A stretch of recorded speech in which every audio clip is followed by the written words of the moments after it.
हिरण्यकश्यप हिरण्याक्ष का भाई, जब उसने जाना कि विष्णु ने वराह रूप लेकर के मेरे भाई को मारा, तो भगवान से शत्रुता करने लगा और पर्वतों पर जाकर के न जाने कितनी सिद्धियों को प्राप्त किया, अनेकों सिद्धियों को प्राप्त किया, लेकिन फिर भी उसके मन में यही है कि और सिद्धियां और शक्तियां इकट्ठी कर लो, फिर एक दिन विष्णु से युद्ध करूंगा और विष्णु को युद्ध में हरा दूंगा। एक दिन उसकी पत्नी कहती है, आपको किससे डर है? उसने कहा, नारायण से। कयाधु मौन हो गई, भोजन परोसने लगी, फिर कहने लगी, आप किसको हराने के लिए तप करने जा रहे हैं? हिरण्यकश्यप ने कहा, नारायण को।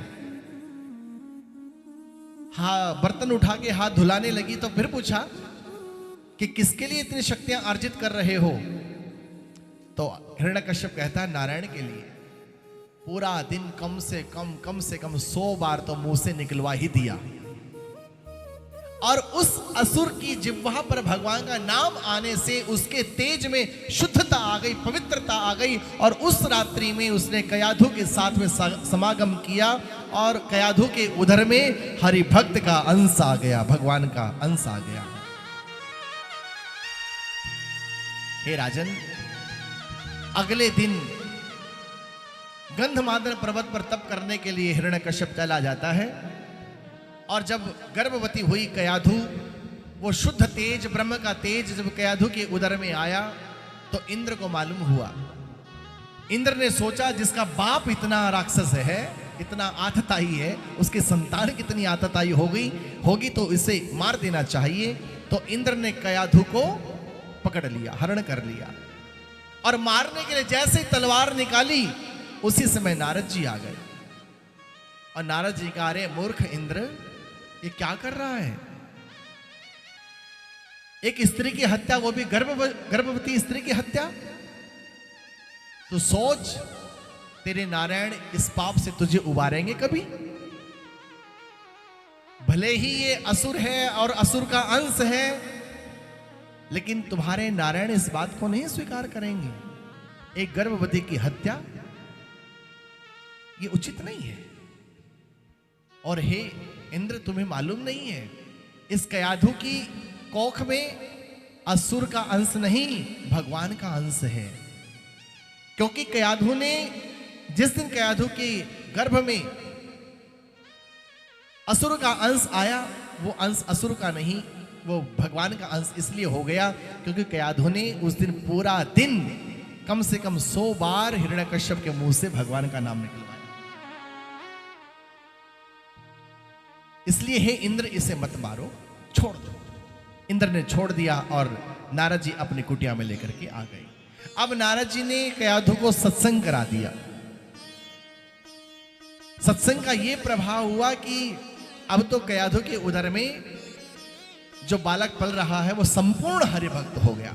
अब तो बचाव का कहीं भी काम नहीं, कहीं आसुरी विद्या रखने की कोई जगह नहीं, संपूर्ण भक्त हो गया। और एक दिन कयाधु ने एक सुंदर बालक को जन्म दिया। हिरण्यकश्यप तप करके आया, और उसने देखा कि मेरी पत्नी ने एक पुत्र को जन्म दिया, तो बड़ा प्रसन्न हुआ, और उसने पूरे राज दरबार में बधाई बांटी और खुशियां मनाने लगा, और नाम रख दिया प्रहलाद। हे राजन, इस नन्हे से भक्त ने भगवान के लिए न जाने कितनी पीड़ाओं को सहन किया, कितने कष्टों को सहन किया, कितने प्रकार के अपमानों को सहन किया, लेकिन इसने भगवान का नाम लेना नहीं छोड़ा। हमारे घर में जरा सी दिक्कत आ जाए, सबसे पहले माला ही छूटती है।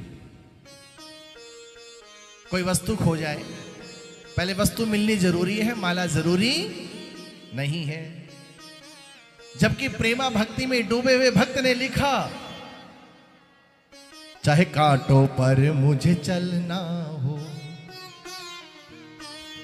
चाहे छोड़ के देश निकलना हो, चाहे कांटों पर मुझे चलना हो, चाहे छोड़ के देश निकलना हो, चाहे अग्नि में भी जलना हो, चाहे अग्नि में भी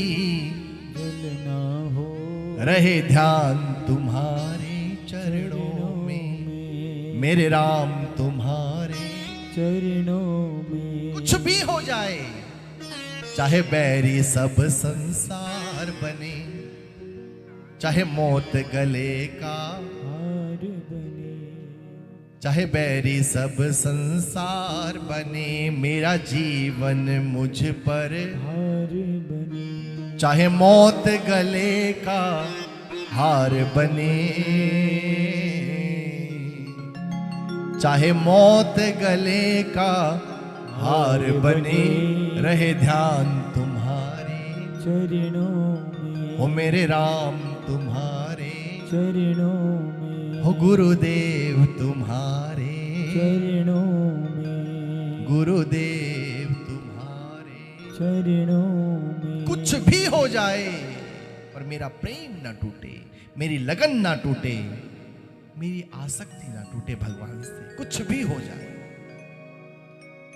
प्रहलाद ने न जाने कितने कष्ट सहे, सहते गए सहते, सलाखों के पीछे डाला गया, पर्वत से नीचे गिराया गया, हाथी के पैरों तले रोंदा गया, भालों से मारा गया, अग्नि में जलाने का प्रयास किया गया, लेकिन फिर भी निडर होकर के कहा कि पिताश्री, उन भगवान को पाने के 9 रास्ते हैं।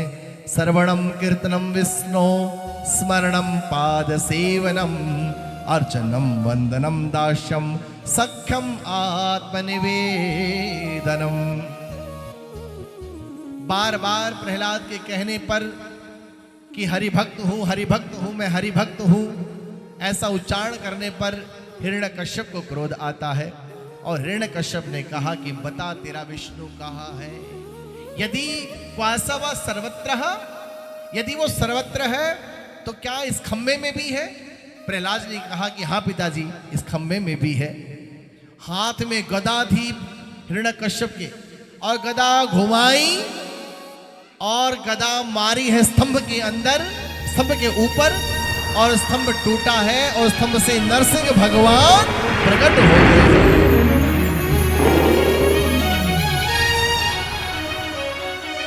अपने भक्त पर कृपा करी,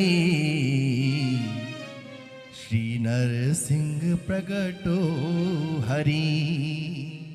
अपने भक्त पर कृपा करने के लिए आज नरसिंह भगवान प्रकट हो गए।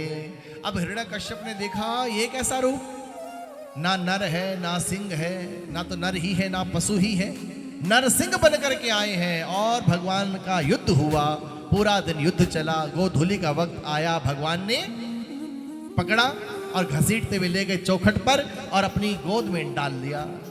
जैसे ही गोद में लेटाया हिरण्यकश्यप को, आकाश में खड़े हुए देवी देवताओं ने फूलों की वर्षा की, जय जयकार किया कि धन्य है हे हिरण्यकश्यप, जिस पुत्र के कारण तुझे परमपिता परमात्मा की गोद मिल गई, तो धन्य है, धन्य है, धन्य है। एक अच्छी संतान अपने माता पिता को तार सकती है, एक अच्छा शिष्य अपने गुरु को भी तार सकता है। आज एक पुत्र ने अपने पिता को तार दिया। आहा, हिरण्यकश्यप ने कहा मैं नहीं मर सकता, वरदान गिनाए, भगवान भी उत्तर देते गए, ना दिन में मरू ना रात में मरू। भगवान बोले ना दिन है ना रात है, ये गोधूलि का वक्त है, ना सुबह मरू ना शाम मरू। बोले ये गोधूलि है, ना सुबह है ना शाम है, मैं नहीं मर सकता। मैंने वरदान पाया 12 महीने में किसी महीने में ना मरू। भगवान ने कहा 13वां महीना तेरे लिए बनाया, मैं ब्रह्मा की बनाई उस सृष्टि में किसी से ना मरूं। तो भगवान बोले मुझे ब्रह्मा नहीं बनाता, मैं ब्रह्मा को बनाता हूं, मैं नहीं मर सकता। मैंने वरदान पाया है कि ना जमीन में मरूं ना आसमान में मरूं। भगवान बोले ना तो जमीन में है ना आसमान में है, मेरी गोद में है। अरे बड़े बड़े ऋषि मुनि महात्मा शेष महेश सारदा तरसते हैं मेरी चरण रज पाने के लिए। सारा जगत जैसे मेरी गोद में है, ऐसे तू मेरी गोद में लेटा हुआ है, तू मरेगा नहीं, मर सकता। ना अंदर मरूं ना बाहर मरूं। भगवान बोले ना मैं अंदर हूं ना मैं बाहर हूं, तेरे घर की दहलीज पर हूं। और जब से भगवान दहलीज पे बैठे थे, हमारे यहाँ कहावत है ना कि चौखट पर बैठ के नहीं खाते, चौखट पर पैर नहीं रखते। क्यों? क्योंकि वो नरसिंह भगवान का सिंहासन है। सिंहासन कब बना? आसन से सिंहासन कब बना? जब नरसिंह भगवान नरसिंह रूप धारण करके आसन पर बैठे तो वही आसन सिंहासन बन गया।